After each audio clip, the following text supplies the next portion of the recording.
Blue book, blue book, blue book. E aí, você notou se os U's que eu pronunciei são iguais? Pois é, nós tendemos a pronunciar com um tipo só de U. Você quer entender mais? Vem comigo nesse vídeo que eu te conto tudo! Ô editor, solta a vinheta aí!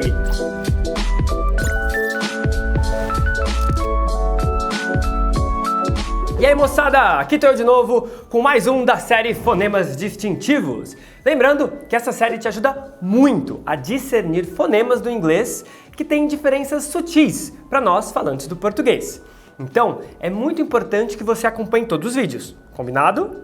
Se no começo do vídeo você disse que blue e book têm o mesmo fonema, sinto lhe informar, tá errado, são fonemas diferentes.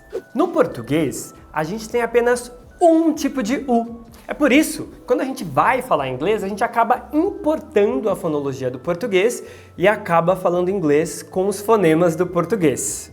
Agora, no inglês, entretanto, há dois tipos de U. Um com mais intensidade, mais longo, com os músculos da bochecha mais tenso, e o outro mais relaxado, que a sua boca fica menos arredondada e a sua bochecha um pouco mais relaxada. Logo, a gente pronuncia o U em blue diferente do de book. Você pegou a diferença? Aqui vão algumas palavras que são pronunciadas como U, que a gente não tem tanto problema em pronunciar essas palavras, tá bom? Porque no português também tem. Google, food, room, mood, fool. A única diferença entre o U do português e esse U do inglês é que o do inglês ele tem uma duração um pouquinho maior. É por isso que na fonologia a gente coloca esses dois pontinhos logo após o fonema, que é para indicar uma duração extraordinária. Então, comida em inglês a gente não vai falar food, é food. Pegou? O nosso problema é que a gente geralmente cria um padrão de escrita para associar com algum fonema, com algum som da língua, certo? Eu sei, a gente não aceita no nosso coração de que o que a gente escreve não é o que a gente fala quando o assunto é inglês. Por exemplo, a gente vê lá a escrita o, a gente sempre acha que vai pronunciar U, assim como em food, room, Google, mas não, nem sempre. Toma cuidado, porque a escrita não representa fala. Existem várias palavras que você escreve com esses mesmos o, mas não fala U. Exemplo, blood e flood. Essas duas palavras são pronunciadas com carrot, que é essa vogal aqui, ó. Olha só, outras possíveis ortografias que podem te enganar. Porque como o ferradura de cavalo, não existe em português, o que você vai fazer? Você vai reinterpretar esse fonema para falar com U longo do português, que é o fonema mais parecido com a ferradura de cavalo. Então, madeira, wood, cook, foot, good. Palavras com o U também podem te enganar. Should, would, could. Palavras com U, você vê a palavra colocar, você quer falar put, mas é put. Açúcar, sugar. Palavras com O também, woman, wolf e várias outras possibilidades de ortografia. O que você tem que ter em mente quando você estudar inglês é: a escrita não representa a fala. Mas Felipe, como é que eu vou saber quando eu pronuncio U longo e o ferradura de cavalo? Não vai, meu amigo. A receita do fracasso para falar inglês é você tentar associar a fala com a escrita. Só sabendo diferenciar as duas vogais e praticando bastante que você vai de fato poder discerni-las com fluência, ou seja, fluindo, sem travar. Agora vamos para alguns exemplos aqui para turbinar os seus ouvidos? Bora lá? Quando a comida tá boa demais, primeiro você usa o U longo e depois o ferradura de cavalo. My food is so good. Quando você quiser dizer que o livro dela é azul, você inverte. Primeiro a ferradura de cavalo, depois o U longo. Pode ser? Her book's blue. Quando você quiser dizer que ele colocaria madeira em cima do livro, você vai precisar ficar bem metido e meter aí 4 ferraduras de cavalo de uma vez. He would put wood on the book. Agora, você vai dizer que é verdade que que esta vassoura é azul, você vai precisar colocar um pouco de emoção nos seus U's. It's true that this broom is blue.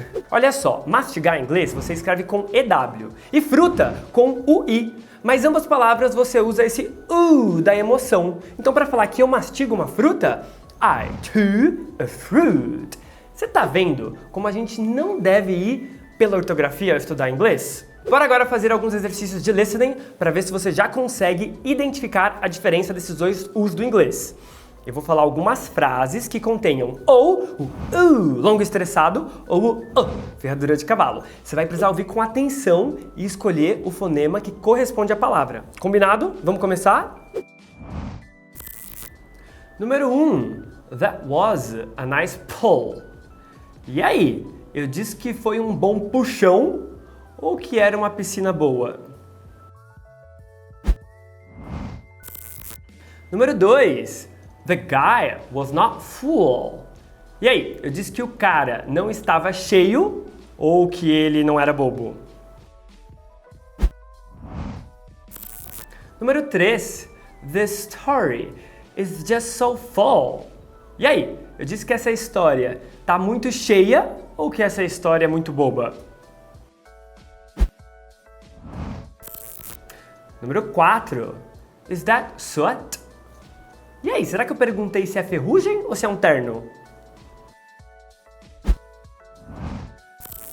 Número 5. Was that chicken stewed? Eu perguntei se o frango estava de pé ou se ele estava cozido.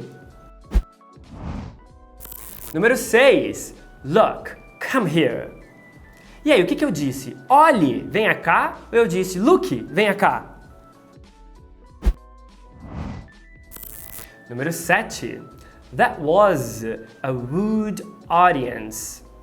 Eu disse que foi um público cortejado ou que era um auditório de madeira? Vamos lá, as respostas. Então na primeira, eu disse that was a nice pull, com a ferradura de cavalo. Então aquilo foi um bom puxão e não pool, piscina.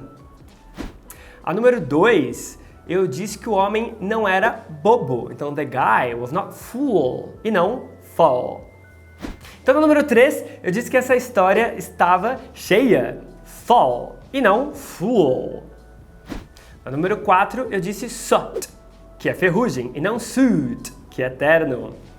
Na número 5, você sentiu a emoção? Eu perguntei se o frango estava cozido, ensopado, stewed, e não stood. Já na número 6, eu disse, olhe, venha cá, look, come here, porque eu usei a ferradura de cavalo, look, e não o nome Luke, que é Luke. Já na número 7, eu disse would audience, e não would audience, ou seja, então foi um público cortejado, e não um auditório de madeira. E aí, você acertou quantas? Eu sei que a diferença é bem sutil. Mas se você errou mais do que acertou, repita o exercício. Agora, se você acertou mais do que errou, vamos avançar? Vamos ver outro vídeo da série Fonemas Distintivos para você continuar construindo seu inventário fônico do inglês?